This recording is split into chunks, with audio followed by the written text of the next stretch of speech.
What is going on YouTube? My name is Bancroft. Thank you for tuning in. And today we're kind of going over the digital client for Fusion World and more or less just cracking the packs that I've had codes for and showing off a quick match. So I wanted to actually show these packs being opened compared to more or less the box. I've opened two boxes. Three, sorry. By the time of this video, I've opened two boxes. So you're going to see me open about 50 packs here altogether. And then I'm going to have additional 10 more packs to pull where I just spend gems to buy a 10 pack because I just want to see the difference between the ratio pools and whatnot. And then I'm going to show a match between me and my buddy Tanner where we were playing. I was playing Frieza and he is playing Broly. But yeah, so what I've noticed is that the packs you get from the digital client were like when you open a box, you're guaranteed either two alt arts, I think two alt arts are a secret rare, or an alt art and a secret rare alt art. And that's cool. But when I opened my first, also, this was a really cool pack. Okay, so something like that makes it worth it, where the cards have color codes to them, so like you can tell if they're common, uncommon, leader, rare, super rare, and even secret rare. Secret rares have a red border, which as you can see right now, I'm not pulling any of the secret rares. But I clicked on two comments, I think, and they turned immediately to SRs, and that was like really cool as something to happen. So even though you see a different color scheme, oh, and right there was just let me know that I finally got to point at the 30 packs. I now have wild points that I could exchange, but just seeing that even though it says, hey, this is going to be a common card, there's still a chance that it can be upgraded to something else, which is kind of nice. But at this point, I think I've opened 40 packs, or at least I'm in the 40 pack range. And that means I've already opened a box and a half and haven't pulled a secret. Now, granted, I'm pulling a ton of SRs, which is pretty nice. I think the normal SR ratio in a box is like 6 packs. So obviously it's not a 1-to-1 ratio. I think you also get like 12 more cards per pack, like when you buy them physically compared to digitally as well. But it's just something I wanted to notice and point out. In a second, I think once I open up these last few packs, I'll be going into the gem packs. And there's a definite difference between that and then using your code packs. I'm not sure if you want to talk about this. I'm assuming people have. I've seen videos where the whole free to play on this game is kind of bonkers. And yeah, it is. You really can't. It's a grind. Let's put it that way. If you want to go that route, so if you happen to have bought product, exchange those codes. They help you out a lot. That's kind of my mindset is. And then I'm not going to put much money into the game. I'm just going to go off what I have. And I think what I have now after buying personally 3 boxes, it's pretty nice. Okay, so here's the gems. I'm seeing 1,000 gems to get 10 packs. And already I noticed that 2 of those packs have a red glow to them. I'm like, okay, that's different. I'm for sure getting secret rares now finally. And it took me actually spending gems instead of just using the packs I got from my booster packs. It is what it is. Ratios change because obviously you're spending money here towards the game, even though you spent money in the real world. But hey, all right, going to pack number 9, we're going to see what secret rare I got. And keep in mind, there are 2 different secret rares. There's the Goku and there's the Goku Gohan, and I pulled the Ultra Instinct Goku. And then I pulled... Okay, I'm not going to click it. There we go. Another Ultra Instinct Goku. And I will say with my 3rd box I've purchased, I actually pulled 2 secret rares in those 24 packs digitally, so it's pretty nice. But we're going to get into the actual match. This is actually our second game we played. We played the first game we played took like 30 minutes, and I didn't want to put that on this video. I just want to kind of put this one here, because this is more of like, I think 16, 17 minutes. So, hope you all enjoy, and we're going to kind of like get into it. And I'm not going to probably do much talking. Maybe I will. I don't know. We'll find out if I do commentary. Yeah. Oh yeah, Mulligan roll. And so Tanner, hey, you know what, screw it, I'm going to talk. So Tanner is playing Broly. He got the energy marker, which already gives him an advantage. In our first game, I got the energy marker, and it was very beneficial to me because he didn't get the quick ramp when he wanted to. He had to wait to go to turn 3 before he could start actually ramping. This Gohan clutch, he's pulling some of the nice little extra cards he needs. Then yeah, he's going to attack, which is fine with me. I want to get to Awakened State. That way I can start playing certain cards on the board, which then allows me to either attack and resand and then block. So the deck I'm playing, it's primarily the starter deck. I've only actually purchased one of the starter decks, but it gives you 3 of the freezes, which is pretty nice, and I think that's all you really need. I mean, there are some decent cards elsewhere, but I kind of loosely based this off the deck I built for our locals, and it's just a very protective deck once I get to a certain point. And with the leader being able to restand, it's kind of nice. So you're going to see here already in my hand and also what's on the board are 3 different blockers. And I didn't realize Knives at first was you had to take a life, which it is what it is. Zarbon is you have a choice. So, you know, at this point I do want to do a little self-awakening. But it also helps, like, having these 2 options in your deck. If you play against an opponent who wants to try to stall you out, it gives me an option. Hey, no, I'm going to awaken. I'm fine. Don't worry about it. And then my other blocker I have is when he's KO'd, I draw a card. So not only can it stop an attack, it gives me advantage with that draw as well. And here he goes, just once again, just playing there Gohan. And I think he pulls another X. No, he pulls the Cell. Yeah. Or the Son Goku.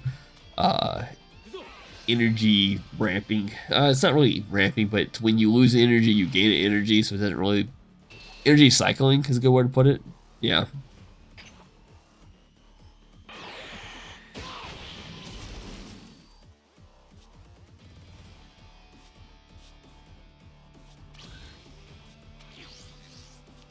Now, as we can see, I'm really not pulling any of my big boys, which I can't really play as of right now anyways. So I'm in a situation where, do I play Knives and then take life and be able to awaken, and that way I can turn around and attack with 2 20k battle cards afterwards? Or do I tap 3 for another blocker, wait till I go down full life, then block with it to go down to get a draw off it?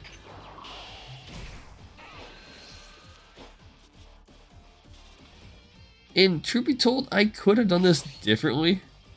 No, I played it the way I wanted to, I think, yeah. So the 2-drop freeze allows me to play a 1-drop by switching it to rest mode using its activate main. And this one allowed me to tap down one of his cards. I think I ended up attacking into the battle card. Yeah, I'm just getting rid of the combo father he has. I don't want to get him to awakening range. But at the same time, Broly's one of those decks where, like, if you don't attack into it, you're only helping it in the long run. So, like, it's one of those things where it's you gotta find the right trade out. Like, yeah, sure, I got rid of a possible combo card, but at the same time, he now has a whole nother turn to, you know, ramp a card, get cards added to his hand, and yeah, maybe it was the wrong choice. Maybe I should have just played the Knives and then swung 3 times into his leader. He still would have been at 5 energy this turn, but then I still had 2 blockers protecting me, and then going into my next turn, depending on how it all plays out, hopefully draw into some of my bigger battle cards and start swinging more into his leader and force him to combo cards off instead of, you know, where he's at now. Here he's trying to kill my blocker, and I'm debating about protecting it, which I kind of want to, because if he wants to get rid of it, I want him to spend the rest of his energy to do so. And really, it's just putting a card on board and then me attacking it. But once again, if I choose to stall the game out, I'm only giving him the advantage.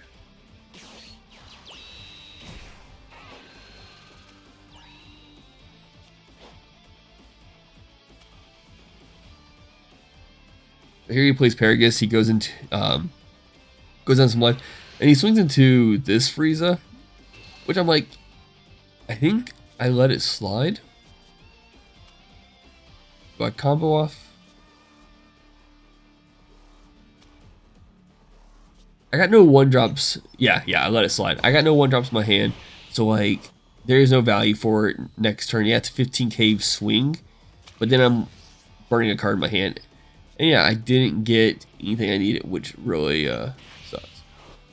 Now I'm at 4 energy, 5 life, and I have to decide, like, okay, do I play this 3-drop just to protect myself again, which once again is just stalling the game out. And I'm committing to attacking his battle card here to see if he combos stuff off, see if he wants to keep it. And he doesn't. He keeps his hand, which is kind of smart. So here I go to play Knives to get the Awaken off my leader, which will now turn around and give me a card for my life, and give me a card for Awakening, and give me a card on my leader attack. And then I could possibly swing with 2 more cards depending on what I get. And there we go, finally got a 5-drop in my hand, which is pretty nice. I do love having the digital client to kind of get these awakenings off. I love the animations they put into the game, especially when certain leaders attack and deal damage. Like they'll go into a full-on like cutscene, which is pretty cool. So unfortunately, I didn't get. I mean, I got the Frieza, and I got a 30k skillless, which is nice. But here I'm now going to try to take him down to 4 life, and then granted, he's going to awaken. And next turn, he's going to go from 5 to 7 energy because he'll charge. And then when he awakens, he... Oh, I didn't go for the... Okay, I thought I went for... I wanted to hold off. Yeah, that's smart. I didn't want to quite... But again, if he has a Self-Awakener, he's fine. But I wanted to hold off. And that way, on my next turn for 5 energy, I can swing with the Frieza Double Strike. I can swing with the Knives, restand both of them, keep things kind of protected. But he does have another Paragus, which allows him to awaken now.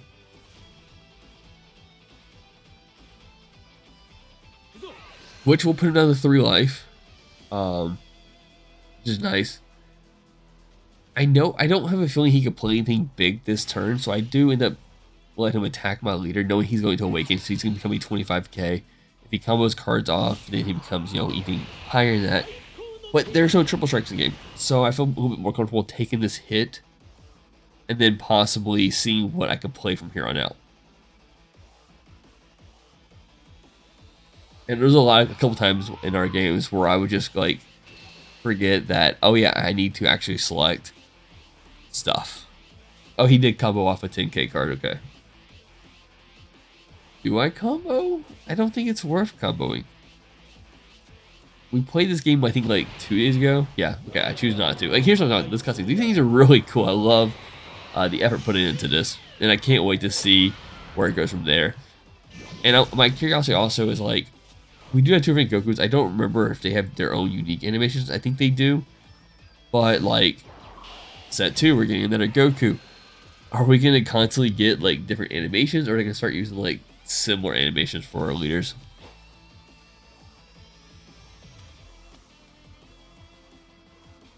Yeah, pulling back the X card, or getting the X card again is kind of nice. He could have spent the 3 to get another ramp off, but he decided not to. I think that was a ramp one.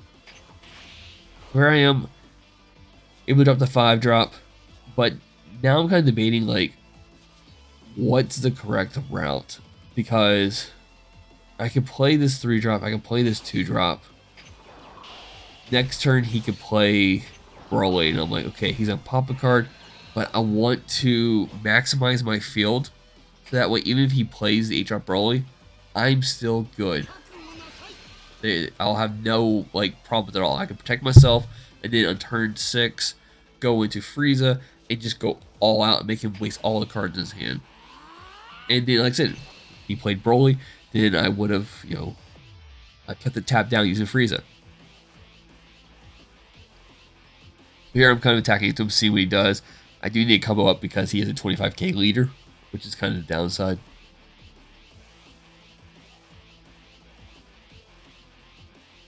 But I did kind of show my hand where I played these 2 block and I tapped out, and I want to see what he does now. Like, he knows I can't play anything more here. What I have is on the board.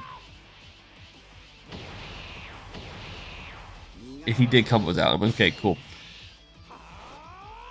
So I took this skill here to play this Frieza, which then will tap down his 1-drop on the board.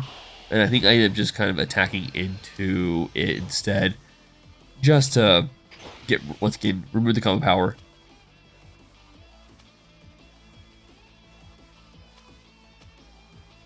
On the board, I have like 4 20ks, and if I wanted to apply the pressure onto him with these guys, I would have to at least combo at least 1 card for every attack, and it just doesn't benefit me at all.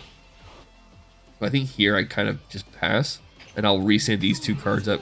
One, the freezes being a way of using a combo piece, and then I have 4 blockers and more protecting me. Like I said, once he plays Broly, he's popping a blocker, but then from here on out, I'm good. I don't need to worry about anything.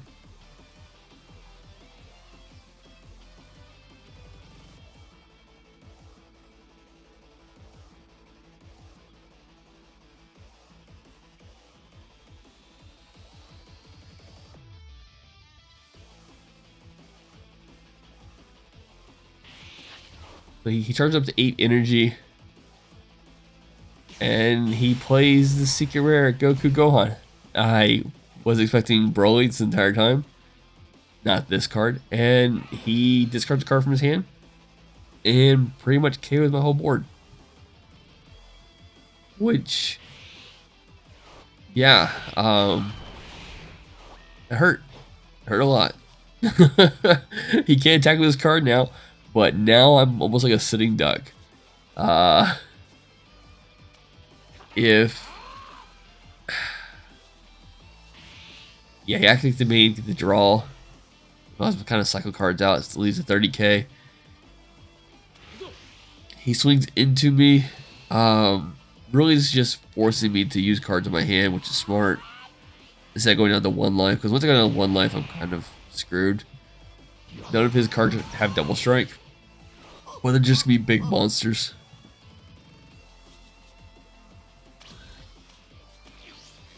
So here I'm kind of debating about what to do exactly. I got to charge a card. I have an extra card. I could play. I think the extra card in my hand will switch a card to rest mode. And then I can play Frieza and attack with Frieza. Then keep his secret rare tapped down. I could play Cooler, which is a blocker, which will tap down a card. So if he sequenced incorrectly, I can benefit from it. Yeah, I charge the skillless. I'm just double checking like what to do here.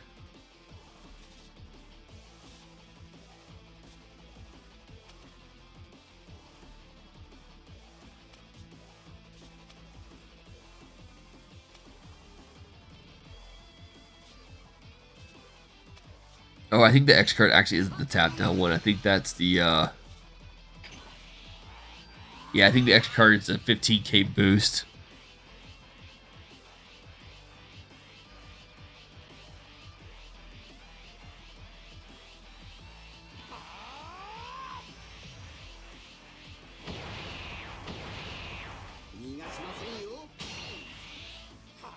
Once again, he's just protecting himself from my attacks, which is, you know, it's easy for him to do with that hand. And ultimately, I decided to play Cooler. Yeah, that card would have rested a hit. I don't know why I sequenced this way. Oh, it feels so bad. I think the mindset was to use it defensively in case he doesn't sequence incorrectly, like he swings the battle card first.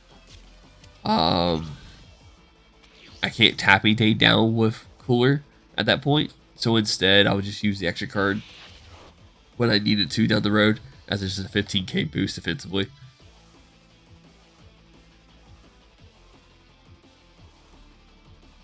But he's back up to 8 energy.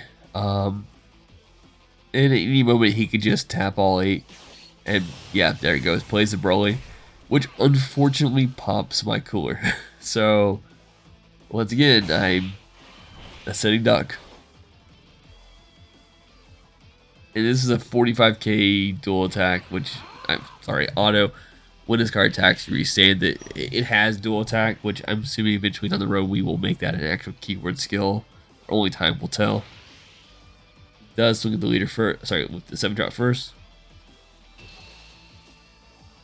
Here I'm double checking it. I'm like, okay, boom, 15k. Then choose one of your opponent's battle cards if it costs us 3 or less. Oh, that's what it was. They won't tap down a card.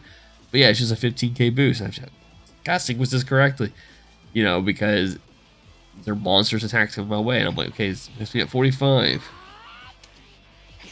And then this was really, sorry. Yeah, 40, and this would be at 55. So it's what I needed to be to get past the first attack. And then he's going to 45 afterwards, and I have another super combo, and then I have to combo one more card, get out that attack. But I just do not want to take damage right now.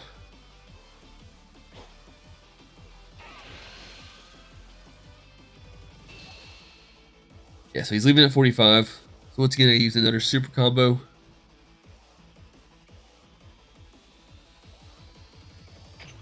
I decide to take the risk and take the damage here to get a little extra combo power.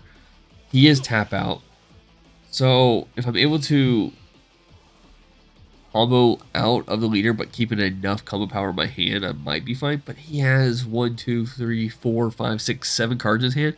I assume at least 4 to 10k combos. He has super combos probably as well. Here I'm checking my drop, because it kind of like for him seeing like how many cards have I used for super combo wise. You know, he may have an idea like, oh, he may have still 3 super combos left. You know, 2. He did not combo here at all. And he's leaving it up to me entirely. And in order to get out of this attack, I would need to at least combo the super combo off, which actually would be a waste. It would be better to combo off 2 of my cards, a 10k card and a 5k card.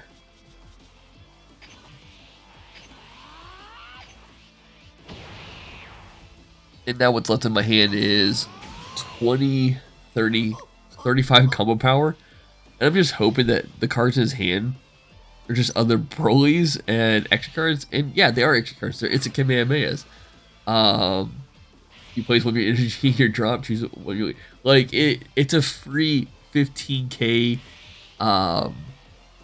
boost, and if you had the Son Goku 5-drop with Cell in the background on board, that's free. Like, because the card you sent to drop, you're just re-ramping. So yeah, got the 55. Very unfortunate. If only I had one more super combo, right? That's how it works. You get that one last card, you get out of it. But at the same time, it would be like, what can I do from there? He still has 6 cards left. But as today's matchup, hope you all enjoy. If you wanted to see more of this content, or if you want to see our first match, which I didn't reveal who won that game, but if you want to see that one, let me know as well, and I'll kind of put that up on the channel. But yeah, that's about it. Thank you for tuning in. Bye.